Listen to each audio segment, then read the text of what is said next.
Hi, my name is Neil Kelleher. In this video I'll be going over the one-legged standing forward bend. In this action, the free leg is lifted, the knee is forwards, and you keep the free leg lifted. You can work at keeping your spine long, and then from there slowly bend forward, keeping the knee forward. The idea of the exercise is to bend forward slowly and smoothly, and to stand up slowly and smoothly. If you can touch your hands to the floor, that's ideal, but if not,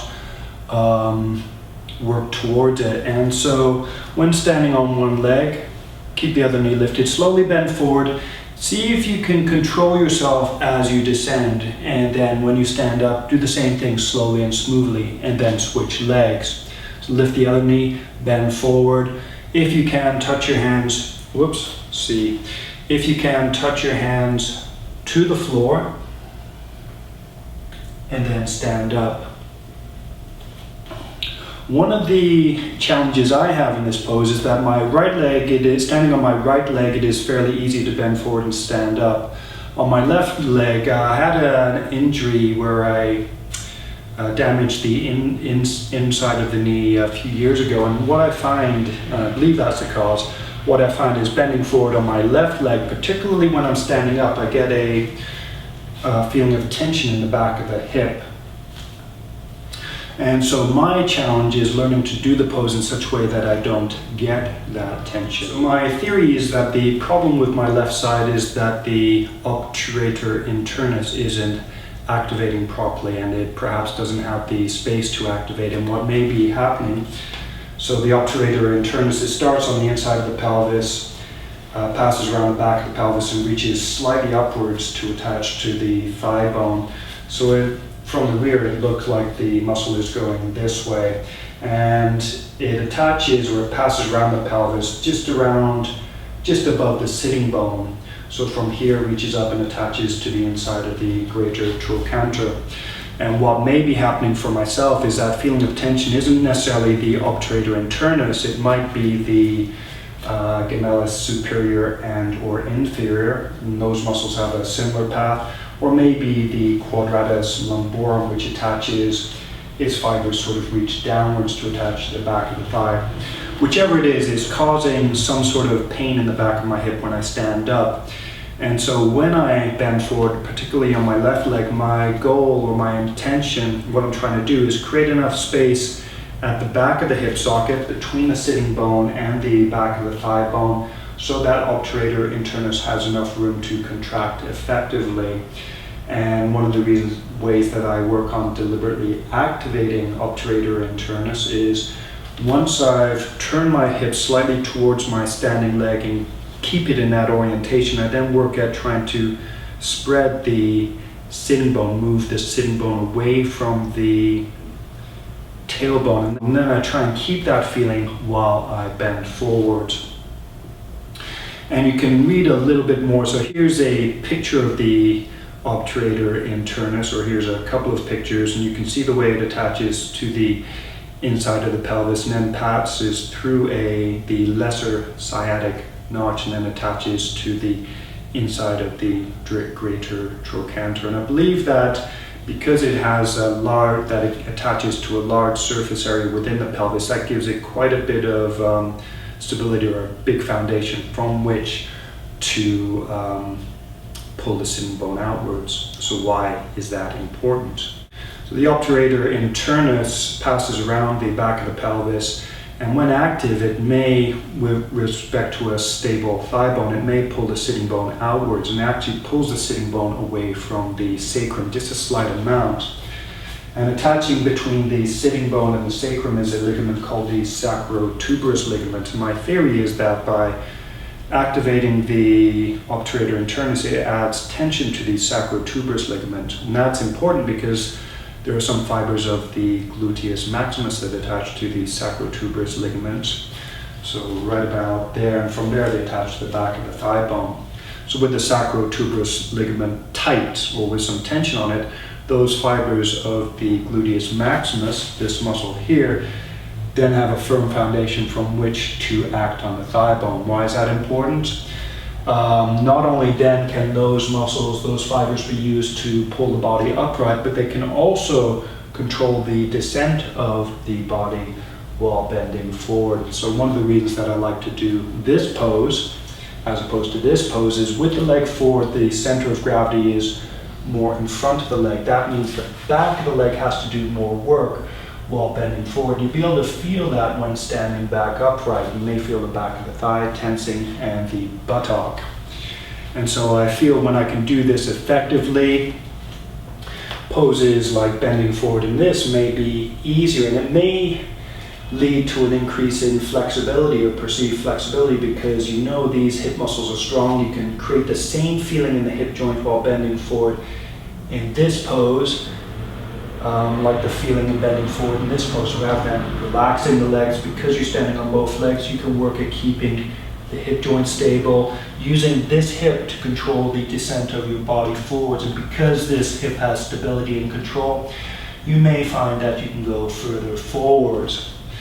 But also in a standing forward bend like this, which is one of the first actions in the sun salutation, or just even bending forward from standing, if you spread both sitting bones so that your obturator internus activates, so that adds tension to the sacrotuberous ligament, which in turn gives the gluteus maximus a firm foundation, you may find that even bending forward like this, and you can do it with the knees bent if you like, or with the knees straight, but if you spread the sitting bones and lift them so that the pelvis tilts forward, you may find that you can bend further forward because the hips, because you are controlling the hip muscles, and then you can stand back up. Now I still have a little bit of tenderness or pain in the left hip, so I still have some work to do. But I believe the theory is sound, but rather than waiting for me, you can take my word for it, you can try it out for yourself. So when doing this exercise as a prelude, you may find it easier to start with the feet slightly turned out and the knees bent. But anyway, as a prelude, you can do the side-to-side weight shifting exercise so that you get used to feeling control in your feet. And then when you do stand on one leg, one foot preparatory to bending forward, you can have the intention of keeping your standing foot, so in this case my right foot, absolutely still while bending forward, and then bend forward slowly and smoothly. And you can keep your work at keeping your spine long, but I don't think that's quite as crucial in this pose, at least not in the very beginning. So as you keep your foot still, notice your knee, like mine tends to want to collapse inwards as I bend forward. So I have to work keeping my foot active so that my shin and knee keeps pointing straight forwards while I bend forward. And then if I do choose to touch my hands to the floor, rather than using my arms to support my body and keep me balanced so that my leg can relax, I keep my leg active and my arms relaxed. I just touch them to the floor. Then that means because my leg's active, it's fairly easy just to take my hands off of the floor without any of this lurching forwards when I take the hands off of the floor. So let's try this on the other side then. So knee forward, spine long. Work at keeping your standing foot still. And you can see mine has a little bit of movement. And then from there, work at keeping your shin and knee in the same orientation. So prevent your knee from collapsing inwards, but also don't go too far the other way so that the inside of your foot lifts off of the floor, particularly the base of the big toe. So with the lifted knee lifted and pointing straight ahead, slowly bend forward. Try and keep your foot still, keep the knee pointing straight ahead, and then keep this knee reaching forward rather than back. Again, if you touch the floor, keep your arms relaxed, and then slowly stand up. And then switch legs, do it the other side, and repeat a few times. I'd say max 3 to 5 times each. So if you do have problems in this pose, my own work, and this may or may not apply to you, is getting the orientation of the pelvis correct. So for my left leg, I find I have to tilt my pelvis actually towards the standing leg. So if I tilt my pelvis towards the standing leg, this creates space between this sitting bone and the back of the thigh, like so. Then from there, I keep that orientation, and then I work, without the pelvis moving, I change the shape of the pelvis, and I work on pulling the sitting bone towards the thigh bone. And if you're not quite sure what that means, you could try standing on both legs, feel both your sitting bones, and imagine the sitting bones pulling out towards the thigh and slightly upwards. While doing that, imagine you can feel your thigh bones, keep your thigh bones absolutely still. So rather than letting them collapse inwards, that was a deliberate movement, try to keep the thigh bones still and move the sitting bones out and up relative to the top of it. So then once you have the feeling, you can try to get the same feeling in triangle forward fold or Parshvottanasana. You can have your arms free to start with, then try the same pose with the hands in reverse prayer if you like. But while standing on both legs, you might need to turn the pelvis slightly towards your front leg. So this could be the equivalent of the standing leg, so that the sitting bone moves away from the thigh bone. So the back sitting bone moves away from the thigh bone, so you create space at the back of the hip. Then try and activate Obturator internus by pulling the sitting bone towards the thigh bone without changing the orientation of your pelvis. Then keep the feeling, keep your spine long, slowly bend forward. You can reach your hands down your leg as you do so. Touch the floor if you can. Hold for a few breaths, and then stand up the same way, keeping the leg straight, using the strength of the hip. You can also try the same thing in standing forward bend with the legs about hip width apart. Now for this one, you don't want to turn the pelvis one way or the other towards either of the legs because it's a symmetrical pose, but you can still try keeping the thighs stable, spreading the sitting bones. You might get a feeling that the sitting bones are lifting slightly as you do so. Keep the thighs stable, spread the sitting bones, keep that feeling. Do it with knees straight or slightly bent to begin with. So do it slightly bent to begin with and then work it straight, and then keep the feeling of the sitting bones being spread apart.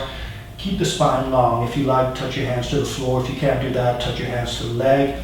And then keep the same feeling in the hip joints as you stand up. And hopefully that will help improve your forward bend. Give it a little bit of time and practice, but if nothing else, it improves your hip stability and your hip awareness.